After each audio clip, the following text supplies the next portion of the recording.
Wait. పొటాటోస్‌ని ఏ vegetable కాంబినేషన్‌తో చేసినా curry వేరే లెవెల్‌లో ఉంటుంది కదా! అలాంటిది మన కింగ్ ఆఫ్ వెజిటబుల్ అయిన వంకాయ పొటాటోని ట్రై చేశారా? ట్రై చేయకపోతే వంకాయ పొటాటో కర్రీని ట్రై చేయండి. ఈ కాంబినేషన్‌కి తిరుగుండదు. స్టవ్ మీద కడాయి పెట్టుకొని ఆయిల్‌ని యాడ్ చేసుకొని, ఆయిల్ హీట్ అయిన తర్వాత తాలింపు గింజలు, ఎండుమిర్చి, పచ్చిమిర్చి, కరివేపాకు, ఆనియన్స్, టమాటోస్‌ని యాడ్ చేసుకోవాలి. ఈ టమాటోస్ మగ్గేలోపు మసాలాని ప్రిపేర్ చేసుకుందాం. మసాలా కోసం ఎండుమిర్చి, ధనియాలు, జీలకర్ర, ఎండు కొబ్బరి, వెల్లుల్లి, కొంచెం పప్పుల్ని ఫైన్ పౌడర్ లాగా గ్రైండ్ చేసుకోవాలి.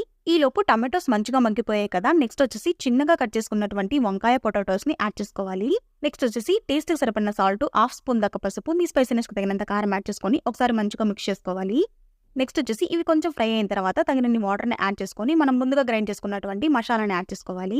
మసాలాని యాడ్ చేసుకున్న తర్వాత మరో 2 నిమిషాలు బాగా మగ్గనివ్వాలి. 2 నిమిషాల తర్వాత పొటాటోస్ మంచిగా బాయిల్ అయిన తర్వాత స్టవ్ ఆఫ్ చేసేసుకొని సర్వ్ చేసేసుకోవడం. ఈ కాంబినేషన్ రైస్, రోటీస్‌లోకి ది బెస్ట్ కాంబినేషన్ అని చెప్పాలి. వీడియో నచ్చినట్లయితే సబ్స్క్రైబ్ చేసుకోండి. లైక్ చేయడం మాత్రం మర్చిపోకండి.